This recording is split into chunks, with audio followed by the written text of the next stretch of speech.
আসসালামু আলাইকুম। আশা করি আল্লাহ তাআলা অশেষ রহমতে সকলে ভালো আছেন।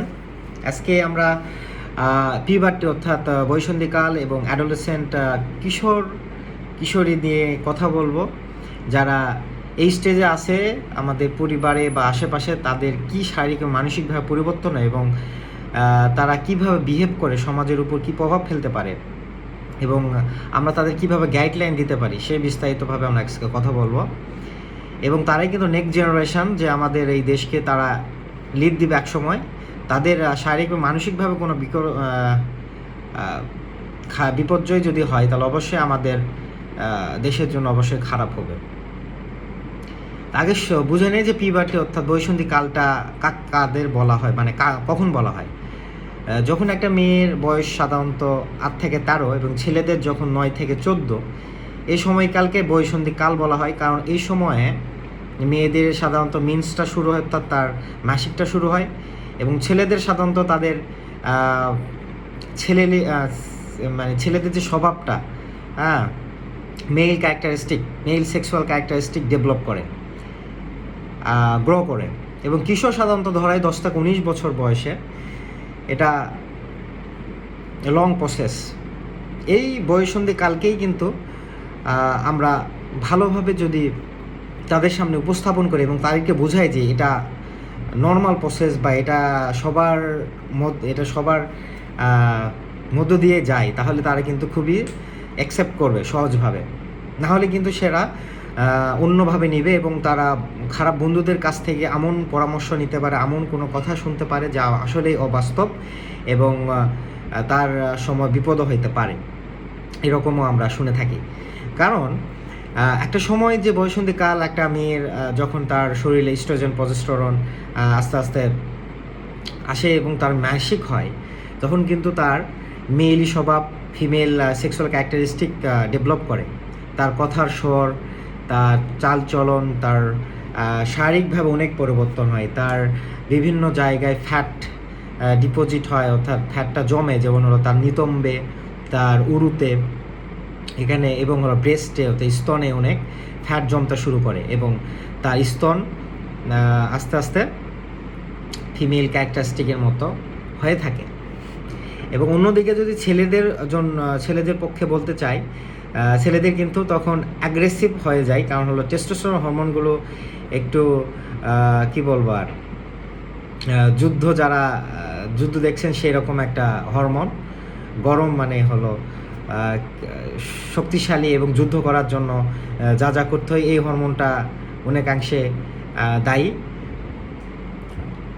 এই জন্য তারা এই সময় দেখবেন বিভিন্নভাবে তারা সিনেমা হোক বা হলো নাটক হোক, তারা বিশ্বজয় করতে চায়, সব কিছুই তার আন্ডারে করতে চায় এবং সহজেই তারা রাগান্বিত হয় তার যদি পক্ষে কিছু না আসে। এটাই হরমোনের ওঠানামা হয় এবং শারীরিকভাবেও তা অনেক চেঞ্জ হয়। যেমন হলো তার গলার স্বর মোটা হয় এবং হলো তার মুখ, মানে আস্তে আস্তে তার মুজ বা হলো যে গোপ উঠতে থাকে এবং তার প্রাইভেট পার্টে বিভিন্ন জায়গায় তার লোম গজায় এবং তার চালচলন এবং তার বিহেভ আস্তে আস্তে ছেলেদের মতো হয়ে যায়।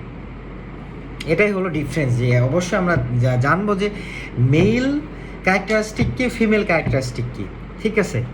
তো এটাই হলো আমাদের সর্বপ্রথম কি বলবো, এটাই যে মানে খারাপ দেখায় যে আল্লাহ তাআলা অবশ্যই ছেলেদের একটা অন্যভাবে সৃষ্টি করছে, অন্য হরমোন দিয়ে, আর মেয়েদের কিন্তু অন্যভাবে সৃষ্টি করছে। তারা কিন্তু সম্পূর্ণ স্বভাব আলাদা, ছেলেদেরও কিন্তু সম্পূর্ণ আলাদা।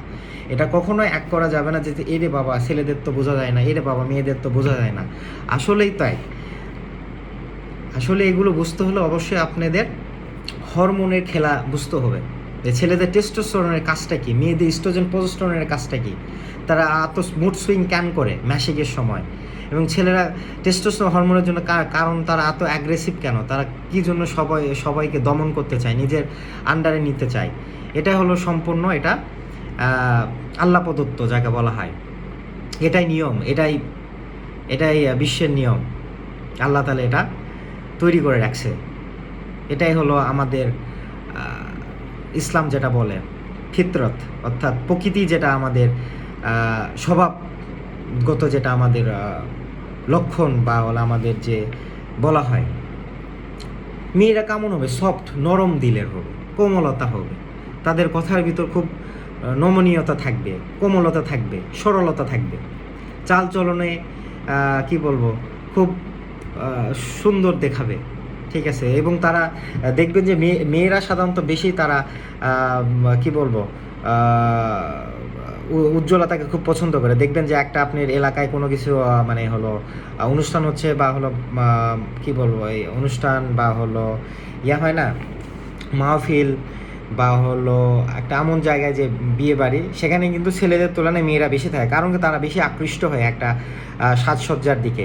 এটা ফিতরত, আল্লাহ তাআলা তাদেরকে সেইভাবেই তৈরি করছে।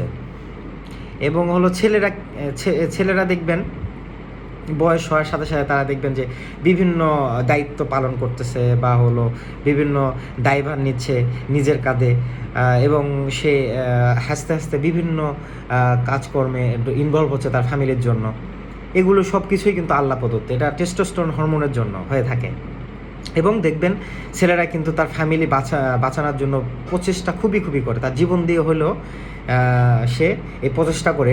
এটা হলো সারভাইভিং একটা হরমোন, যে তার ফ্যামিলিকে সে একাই সে কর্মক্ষম ব্যক্তি, তো তার ফ্যামিলিকে সারভাইভ করার জন্য তাকেই লড়তে হবে সারাটা জীবন। এটা আল্লাহ প্রদত্ত, এটাই বলতেছি আমি। এটা সে হাসতে হাসতে সে গ্রহণ করে, কারণ কি প্রকৃতি বা আল্লাহ তাআলা তাকে সেইভাবে সৃষ্টি করছে, ঠিক আছে। এটা হলো নিয়ম। ছেলেদের স্বভাব আলাদা হবে, মেয়েদের স্বভাব আলাদা হবে, তাদের চাহিদা, তাদের কথা বলা স্টাইল, তাদের অভিমান ভিন্ন হবে, ছেলেদের ভিন্ন হবে। এটাই হলো এই এই এই দুটি জীবনকে আলাদা করার জন্য। তো মুদ্রা কথা সময়টা তখনই খারাপ হয় যখন কেউ যদি বিবাহ করে, এই সিম্পল কি বলবো এই পার্থক্য যদি কেউ যদি না বোঝে, তাহলে এটা সমস্যা হয় যে আমি বিয়ে করলাম, সে আমার মন মতো হইল না, বা আমি তাকে বিয়ে করলাম, সে আমার মন মতো হইল না। এটাই হলো গলত। আমাদের অবশ্যই এটা জানতে হবে যে একটা ছেলেদের কি স্বভাব থাকতে, একটা মেয়েদের কি স্বভাব থাকতে, একটা ফিতরত তাকে কি মানে কি চায় ছেলেরা এবং মেয়েরা কি চায়, সেই হিসাবে আমাদের দাম্পত্য জীবনে সেই রকমভাবে আমাদের আগাইতে হইবে, ঠিক আছে। আর কিশোর তো জানেন অ্যাডোলেসেন্ট বলা হয় সাধারণত 10 থেকে 19 বছর বয়সে। এই বয়সে অনেক শারীরিক, মানসিক এবং হলো সে অনেকভাবে ইনভলভ থাকে। এই সময় তারা বেশি মানে লম্বা হয় এবং বিভিন্ন শারীরিক মানসিকভাবে ডেভেলপ করে। এই সময় অবশ্যই বলবো ছেলে হোক, তাকে অবশ্যই ক্যালসিয়াম খাওয়ানো দরকার পরিবার থেকে, এতে করে তার স্ট্রেংথ এবং হলো তার আইকিউ বিভিন্ন খাবার দাবারের সাথেও একটা রিলেটেড। তাকে অবশ্যই সুষম খাবার দেওয়া জরুরি। তার খাবারে থাকবে অবশ্যই ফ্যাট, থাকবে গুড ফ্যাট মানে ফ্যাটি অ্যাসিড, তার থাকবে হলো মিনারেলস, ভিটামিনস, তার থাকবে হলো কার্বোহাইড্রেট, ভালো কার্বোহাইড্রেট থাকতে পারবে, গুড সোর্স অফ কার্বোহাইড্রেটস। তার পর্যাপ্ত পানি পান করতে হবে, ব্যায়াম করতে হবে, কসরত করতে হবে, ঠিক আছে। তাকে ঘুম ভালো দিতে হবে এবং সামাজিকভাবে তাকে সকলের কাছে কি বলবো মিশতে হবে, এগুলোই। আর মেয়েদের তো অবশ্যই প্রতি মাসে যে ইমিউনস হয়, এর জন্য ব্লাড লস হয়, তাহলে অবশ্যই তাদেরকে আয়রন ট্যাবলেট খাওয়ানো যেতে পারে এবং ক্যালসিয়ামও খাইতে পারে। কারণ হলো দেখা যায় যে যারা বয়সন্ধিকাল বা কিশোর বয়সে তারা পর্যাপ্ত পরিমাণে ভিটামিনের অভাব হয়, পরবর্তীকালে কিন্তু তাদের আইকিউ লেভেল বা হলো বোঝার ক্ষমতা বা হলো শিশু জন্মদান বা ছেলেদের কর্মক্ষমতা যেটা হোক কমে যায়, এটা ঠিক আছে, প্রোডাক্টিভিটি ডিক্রিজ করে। তো আমাদের দেশ তো ভাই মিডিল লো ইনকাম কান্ট্রিজের মধ্যেই পড়ে। তো এই সময় তো অবশ্যই আমাদের খাদ্যের অভাব থাকবে, কিন্তু বাবা মাকে অবশ্যই বলবো এই সময় তাদেরকে পর্যাপ্ত পরিমাণে খাবার দেওয়া এবং তাদের প্রতি যত্ন নেওয়া, কাজের সাথে ঘুরতেছে এটা দেখা। তো ভালো থাকবেন, সুস্থ থাকবেন, আসসালামু আলাইকুম।